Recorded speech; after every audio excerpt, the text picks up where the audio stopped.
Hello friends, unique commerce अकॅडमीच्या online लेक्चरमध्ये तुमचं पुन्हा एकदा स्वागत आहे. मित्रांनो, आपण आजच्या व्हिडिओमध्ये आपला जो विषय आहे, विषय वाणिज्य संघटन व व्यवस्थापन, ज्याला आपण म्हणतो ओसीएम, या विषयाचे मित्रांनो प्रकरण क्रमांक 1 मधील आज आपण पुढचा पॉइंट बघणार आहोत. आपल्या पुढच्या पॉइंटचं नाव आहे व्यवस्थापन तत्वाचे महत्त्व. पण त्याआधी मित्रांनो, तुम्हाला एक छोटीशी विनंती आहे. तुम्ही जर चॅनलला नवीन असाल तर चॅनलला सबस्क्राईब करायला विसरू नका. बेल आयकॉनला प्रेस करायला विसरू नका, जेणेकरून येणाऱ्या व्हिडिओची नोटिफिकेशन तुम्हाला आधी बघता येईल. तुमची जर्नी 11वी पासून तर एम.कॉम पर्यंत अशीच सुरू राहणार आहे. आणि मित्रांनो, आपण मागील व्हिडिओमध्ये आपलं जे काही ओसीएमचं प्रकरण क्रमांक 1 होतं, व्यवस्थापनाची तत्वे, या प्रकरणाला आपण सुरुवात केली होती. त्यामध्ये मुलांनो, आपण व्यवस्थापन तत्वाचा अर्थ, व्याख्या व व्यवस्थापन तत्वाचे स्वरूप हे समजून घेतलं होतं. तो व्हिडिओ तुम्ही बघितला नसेल तर त्या व्हिडिओची लिंक तुम्हाला ह्या व्हिडिओच्या डिस्क्रिप्शन बॉक्समध्ये दिली जाणार आहे. तसेच तुम्ही ह्या व्हिडिओच्या वरती आय बटन क्लिक करून तो व्हिडिओ बघू शकतात. आणि मुलांनो, आता आपण व्यवस्थापन तत्वाचे महत्त्व नेमकं काय आहे ते समजून घेऊया. आता मुलांनो, सगळ्यात पहिले महत्त्वाचं म्हणजे आपण व्यवस्थापन तत्वाचं महत्त्व घेतोय, पण त्याआधी आपल्याला व्यवस्थापनाची तत्वे कशाला म्हणतात हे क्लिअर पाहिजे. की आपण जे मागच्या लेक्चरमध्ये क्लिअर केलंय की व्यवस्थापनाची तत्वे तत्वे म्हणजे एक मूलभूत सत्य किंवा विधान म्हणून परिभाषित केलं जातं. आणि व्यवस्थापन तत्वे ही मानवी वर्तणुकीशी काय असतात, संबंधित असतात. त्याचा संबंध कोणाशी असतो? मानवाच्या वर्तणुकीशी व्यवस्थापन तत्वाचा संबंध येतो. हे आपण मागील लेक्चरमध्ये बघितलं होतं.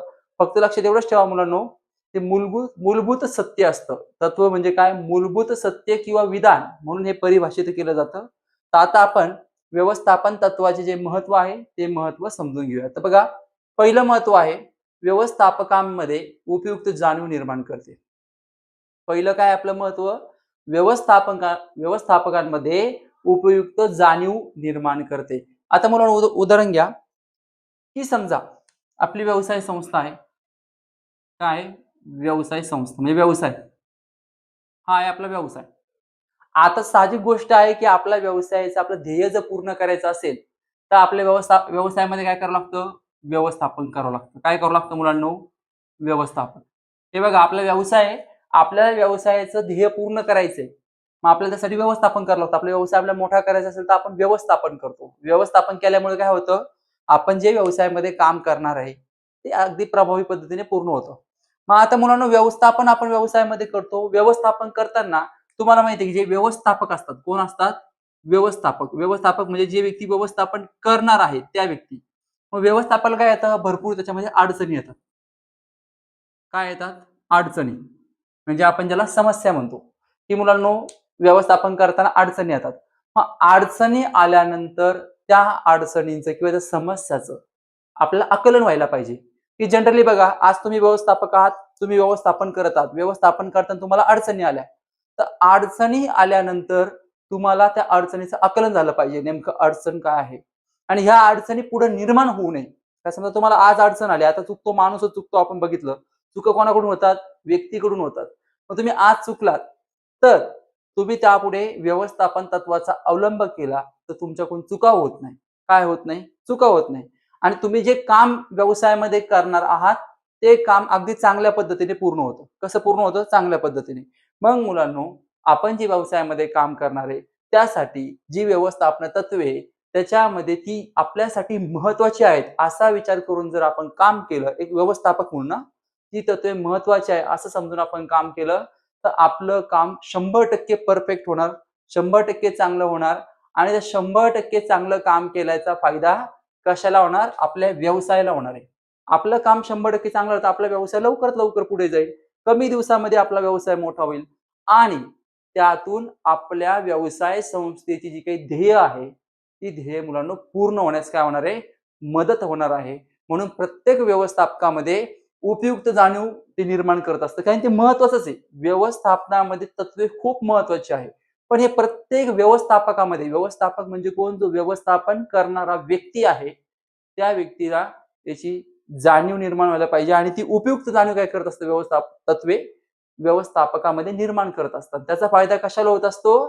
आपल्या व्यवसायाची ध्येय पूर्ण करण्यासाठी होतो. म्हणून व्यवस्थापकामध्ये उपयुक्त जाणीव निर्माण करते.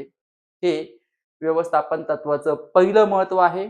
त्यानंतर 2 नंबर आहे संसाधनाच्या प्रभावी वापरास मदत. दोन दोन नंबर काय मुलांनो, संसाधनाच्या प्रभावी वापरास मदत. संसाधन म्हणजे मुलांनो ज्याला आपण म्हणतो आपल्याकडे असणारी साधन सामग्री. काय म्हणतो आपण संसाधनास? साधन सामग्री. आता तुम्हाला विचार करताना तुम्हाला माहितीये आपला एक व्यवसाय असा विचार करा. आपला काय एक व्यवसाय. आता मुलांनो व्यवसायामध्ये तुम्हाला माहितीये तुम्हाला जर व्यवसायामध्ये तुमचं ध्येय पूर्ण करायचं, तुमचं स्वप्न काय आहे? व्यवसाय मोठा करायचा आहे. तर मुलांना तुमच्याकडे असलेल्या साधन सामग्रीचा चांगला वापर व्हायला पाहिजे. आता आपल्याकडे मुलांना 2 प्रकारच्या साधन सामग्री असतात. पहिली असते आपल्याकडे पहिले साधन असतात ते म्हणजे भौतिक. आता भौतिक संसाधनामध्ये मुलांना काय येतं? त्याच्यामध्ये समजा येतात पैसे. आपण एकच उदाहरण घेऊया. काय येतं भौतिकमध्ये? पैसे. पैसे येतं, बाकी इतर घटक येतात. आणि समजा आपण दुसरं घेऊयात मानवी. मानवी संसाधनामध्ये कोण येतं? मनुष्य म्हणजे व्यक्ती येतो. तर मुलांनो आपण आपला व्यवसाय तर आपल्याला व्यवसाय पुढे नेण्यासाठी किंवा आपला व्यवसायामध्ये प्रभावी काम होण्यासाठी आपल्याला दोन्ही गोष्टी महत्वाच्या आहेत. आपल्याला मनुष्य पण महत्वाचं आहे आणि आपल्याला पैसे पण महत्वाचे व्यवसायामध्ये. दोन्ही गोष्टी आपल्याला असल्या पाहिजे. मग मुलांनो व्यवस्थापनाची तत्वे काय करतात की 2 प्रकारची जी साधने आहेत, संसाधने आहेत, हे संसाधनामध्ये संतुलन निर्माण करतं. सारखेपणा हे निर्माण करतं आणि संतुलन आणि सारखेपणा निर्माण झाला तर त्यामुळे व्यवसाय आपला पुढे जातो आणि व्यवसायाची कार्यक्षमता वाढते.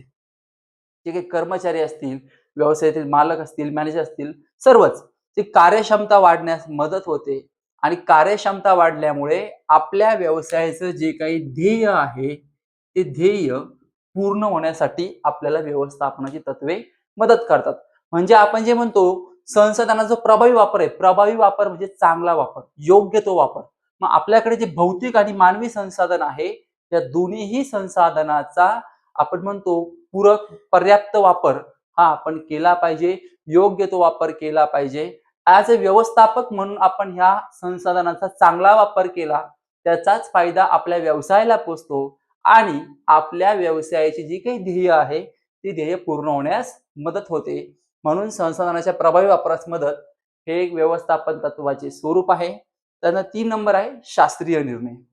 3 नंबर काय आहे? शास्त्रीय निर्णय. आता उदाहरण घ्या मुलांनो, जी काही व्यवस्थापनाची तत्वे आता समजा व्यवसाय काय आपला? आपण व्यवसाय संस्थाच घेतोय. आपला व्यवसाय आहे. जी व्यवसाय जी आहे, जी व्यवसायामध्ये आपली व्यवस्थापनाची तत्वे आहे, ही तत्वे आपल्याला पद्धतशीर निर्णय घेण्यास मदत करतात. कसे निर्णय? पद्धतशीर. आपण बघा बऱ्याच वेळा आपण नाही म्हणत का, की आपल्या व्यवसायामध्ये काम करत असताना आपण असे विचार करून निर्णय घेतो बघा, की हा निर्णय योग्य आहे, हा निर्णय योग्य नाही. आपण विचार करतो. काय चांगलं आहे, काय वाईट आहे हे आपण विचार करतो. काय केलं म्हणजे माझा व्यवसाय मोठा होईल याच्यावर आपण विचार करतो. मग मुलांनो, शास्त्रीय निर्णय घेताना तुम्हाला तुमच्या व्यवसाय संस्थेमध्ये जी तत्वे आहे, ही तत्वे तुम्हाला शास्त्रीय निर्णय घेण्यास मदत करतात. शास्त्रीय निर्णय म्हणजे आपण ज्याला पद्धतशीर निर्णय म्हणतो आणि मुलांनो हे शास्त्रीय निर्णय घेतल्यामुळे तुमचे जे काही व्यवसायामधील कर्मचारी आहे, व्यवसायामधील कोण आहे? कर्मचारी. ती कर्मचाऱ्यांची जी काही कार्यक्षमता आहे, ती कार्यक्षमता वाढण्यास मदत होते. त्याचबरोबर मुलांनो शास्त्रीय निर्णय घेतल्यानं आपण जे म्हणतो कमी वेळात आपल्या व्यवसायाला नावलौकिक मिळतो. त्या तत्वाचा जास्तीत जास्त वापर आपण आपल्या ह्या व्यवसाय संस्थेमध्ये करतो. पण त्यासाठी त्या तत्वाच्या आधारावरच आपण शास्त्रीय निर्णय घेत असतो. आणि मुलांनो ही तत्वे जी आहे, ही तत्वे तुम्ही बघितली असेल की सार्वत्रिक आहे. सर्वच ठिकाणी तत्वाचा वापर होतो. परंतु बऱ्याच वेळा आपण काय करतो की तत्वेमध्ये आपला जो काही परिस्थितीनुसार जो बदल होतो, कशानुसार बदल होतो? परिस्थितीनुसार जो काही आपल्या संस्थेमध्ये वातावरणात जो काही बदल होतो, ह्या बदलाचा विचार करून आपण निर्णय घेत असतो आणि त्या बदलाचा विचार करून आपण जे निर्णय घेतो, त्यासाठी आपल्याला तत्वे खूप महत्वाची असतात. तत्वांचा खूप मोठा आधार होतो.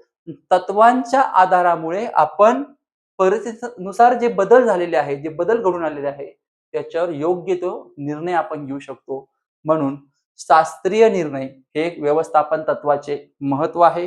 आणि 4 नंबर आहे सामाजिक जबाबदारीची जाणीव. 4 नंबर काय आहे मुलांनो? सामाजिक जबाबदारीची जाणीव. आता मुलांनो विचार करा, की समाज, उदाहरण घ्या सामाजिक म्हणलं समाज. तर मुलांनो समाज आहे, त्या समाजाच्या प्रत्येक पैलूवर जे काही समाजामध्ये प्रत्येक जे घटक आहे, त्या घटकावर तत्वे खूप महत्वाची आहे. काय महत्वाचे? तत्वे.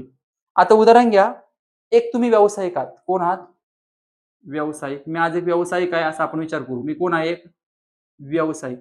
आणि व्यावसायिक म्हणून समाजाप्रती माझी जबाबदारी आहे, हे तर मी मान्य करतो, की मी एक व्यावसायिक आहे. मग व्यावसायिक म्हणून मला तत्त्वे काय मदत करतात, की जे काही माझ्याकडे जे काही वस्तूची मी विक्री करणार आहे, तिची किंमत कशी असली पाहिजे? योग्य किंमत. योग्य किमतीमध्ये मी वस्तूंची विक्री केली पाहिजे. त्याच्यानंतर योग्य तो मोबदला कर्मचाऱ्यांना दिला पाहिजे.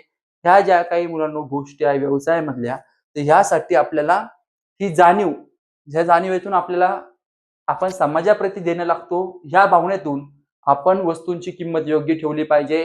कर्मचाऱ्यांना योग्य मोबदला दिला पाहिजे.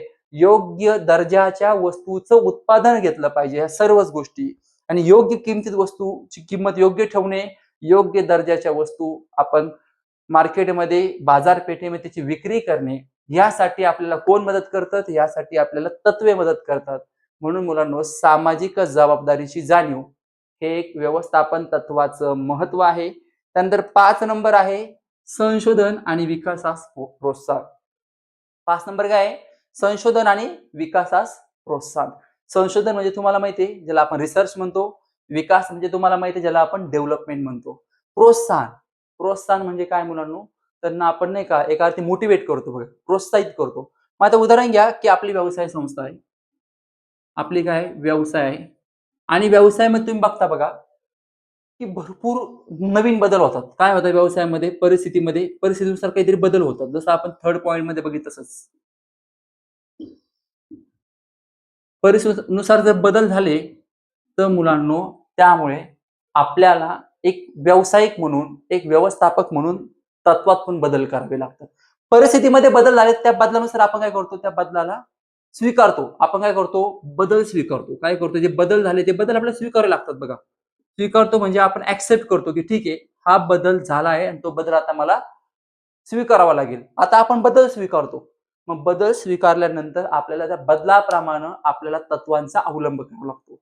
त्या बदलाप्रमाणे आपल्याला तत्वे अव अवगत करावं लागतं. मग त्यासाठी मुलांनो, आपण काय करतो, की जे होणारे बदल आहे, त्या बदलानुसार आपण तत्व अवलंबतो आणि त्यासाठी आपण ज्या काही संशोधन संस्था असतील, त्यांना आपण प्रोत्साहित करतो. ॲज अ व्यावसायिक म्हणून प्रोत्साहित करतो. मग त्या संशोधन संस्था ह्या नवनवीन तत्वांची निर्मिती करत असतात. नवनवीन तत्वे हे हे तत्वच आहे. ह्या तत्वाचा वापर कसा चांगल्या साध्य पद्धतीने होईल, पद्धतशीर होईल, याच्यावरती अभ्यास करत असतात.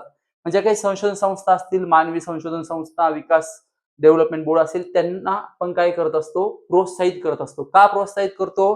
कारण की आपण पण जे काही बदल होत असतात, ते बदल आपण स्वीकारतो. त्या बदल स्वीकारल्या परिस्थिती बदलल्याने आपल्याला तत्वातही काय करावा लागतो? बदल करावा लागतो. म्हणून संशोधन आणि विकासास प्रोत्साहन हे एक व्यवस्थापन तत्वाचं महत्व आहे. त्यानंतर 6 नंबर आहे समन्वय आणि नियंत्रणास मदत. 6 नंबर काय आहे? समन्वय आणि नियंत्रणास मदत. आता मुलांनो, आपला व्यवसाय काय आपल्या प्रत्येक ठिकाणी व्यवसायच येतोय हा. आपला व्यवसाय आहे आणि व्यवसायामध्ये असतात ते म्हणजे कर्मचारी. कोण असतात व्यवसायामध्ये? कर्मचारी. आता बघा, तुम्ही एक व्यवस्थापक म्हणून, तुम्ही ॲज अ व्यवस्थापक म्हणून किंवा व्यवसायाचा मालक म्हणून विचार करा, की तुम्हाला जे काही कर्मचारी आहेत, त्या कर्मचाऱ्यांमध्ये काय प्रस्थापित करता आला पाहिजे? समन्वय. आता समन्वय म्हणजे काय मुलांनो? उदाहरण घ्या, की कर्मचाऱ्यामध्ये कोणत्याही प्रकारचे वाद होणार नाही. कर्मचारी एकत्र येऊन काम करतील. कर्मचाऱ्यामध्ये कोणत्याही प्रकारची भांडणं होणार नाही, याचा आपण विचार करतो. म्हणजे याला आपण काय म्हणतो? समन्वय साधणे. म्हणजे सगळ्या कर्मचाऱ्यामध्ये एकी असणे. समजा आपल्यामध्ये 10 कर्मचारी आहेत. किती कर्मचारी? 10. त्या 10च्या 10 कर्मचाऱ्यामध्ये एकी असली पाहिजे. कोणाचं आपण नाही काय कोणत्या ना कोणत्या कर्मचाऱ्याची भांडण होतात एकमेकांशी, भांडण नाही. समन्वय साधणे म्हणजे त्यांना त्यांना एकत्र ठेवणे. समन्वय साधणे म्हणजे काय? एकत्र ठेवणे. प्लस बघा त्यांनी काय नियंत्रणास मदत. मग आता बघा, तुम्ही जर समन्वय साधला, तर तुम्हाला त्यांच्यावर योग्य ते नियंत्रण करता येते. आता समन्वय पण साधला, आपण योग्य ते नियंत्रण पण ठेवलं, तर तुम्हाला माहिती आहे, आपण जे काही बिझनेसमध्ये काम करणार आहे, ते काम कसं होईल? प्रभावी होईल. प्रभावी म्हणजे कसं? चांगलं होईल. आणि हे प्रभावी काम, चांगलं काम करण्याचा फायदा आपल्या व्यवसायाला होईल. त्याने आपल्या व्यवसायाची कार्यक्षमता काय होईल? वाढेल. मग त्यासाठी आपण काय केलं पाहिजे? कर्मचाऱ्यांमध्ये समन्वय साधला गेला पाहिजे आणि एक व्यवस्थापक म्हणून सर्व कर्मचारी आपण नियंत्रण ठेवलं पाहिजे नियंत्रण ठेवल्यानंतर, समन्वय साधल्यानंतर आपलं काम प्रभावी होईल आणि त्या प्रभावी कामामुळे कर्मचाऱ्याची कार्यक्षमता वाढण्यास मदत होईल. म्हणून समन्वय आणि नियंत्रणास मदत हे एक व्यवस्थापन तत्वाचे महत्व आहे. आणि शेवटचं 7 नंबर आहे वस्तुनिष्ठ भूमिका घेण्यास मदत. आता तुम्ही ॲज अ व्यवस्थापक आहात. कोण आहात? तुम्हाला भूमिका घ्यायची. तुम्ही प्रमुख आहे व्यवसाय. तुम्ही कोण आहात? व्यवस्थापक. मग आता व्यवस्थापक म्हणून तुम्ही विचार करा, की बघा बऱ्याच वेळा अशी बिझनेसमध्ये स्थिती तयार होते, की व्यक्तिगत भूमिका घेतली जाते. वैयक्तिक भूमिका. एखाद्या व्यक्तीवरच कायम आपण नाही का त्याच व्यक्तीला जास्त काम सांगतो किंवा अशा गोष्टी बिझनेसमध्ये, व्यवसायामध्ये घडतात. पण तत्वे आपल्याला काय सांगतं? जे योग्य आहे ते योग्य आहे. जे बरोबर आहे ते बरोबर आहे. जे चूक आहे ते चूक आहे. मग ज्या कर्मचाऱ्यांकडून किंवा व्यवसायाच्या ज्या व्यक्तीकडून चुकीच्या पद्धतीने काम होत असेल, त्या व्यक्तींवर कठोर भूमिका घेण्यास कोण घेत असतो? व्यवस्थापक. म्हणजे इथं योग्य त्याला न्याय दिला जातो. जे अयोग्य आहे त्याच्यावर भूमिका घेतली जाते आणि त्याच्यावर काम केलं जातं. म्हणजे वस्तुनिष्ठ भूमिका घेतली, की त्याने योग्य व्यक्ती जो आहे तो चांगल्या पद्धतीने ते काम करतो. पण जो व्यक्ती योग्य पद्धतीने काम करत नसेल, तो व्यक्ती सुद्धा योग्य पद्धतीने काम करतो. चांगलं काम करतो कारण त्याच्यावर प्रत्यक्षपणे पूर्णपणे लक्ष दिलं जातं. व्यवस्थापक त्या व्यक्तीवर लक्ष ठेवत असतो आणि त्याने चांगलं काम केलं त्याचा फायदा आपल्या कशाला पोहोचणार आहे? व्यवसायालाच पोहोचणार आहे ना. व्यवसायामधले कर्मचारी ही व्यवसायाची संपत्ती असते. त्याचा फायदा आपल्या व्यवसायाला पोहोचेल. व्यवसायाला फायदा पोहोचला की आपली व्यवसाय संस्था कार्यक्षम बनेल. कार्यक्षम बनल्यानंतर आपली व्यवसाय संस्थेची जी काही ध्येय आहे, ती ध्येय पूर्ण होतील आणि त्या ध्येय पूर्ण झाली म्हणजे कर्मचाऱ्यांना सुद्धा त्याचा चांगला आपण म्हणतो आउटपुट मिळेल. तर अशामध्ये मुलांनो वस्तुनिष्ठ भूमिका घेण्यास मदत हे व्यवस्थापन तत्वाचं एक महत्व आहे. अशा पद्धतीने आपली जी 7 व्यवस्थापन तत्वाची महत्व होती ती आपण समजून घेतली. तुम्हाला व्हिडिओ आवडल्यास चॅनलला लाईक, शेअर आणि सबस्क्राईब करायला विसरू नका. Thank you.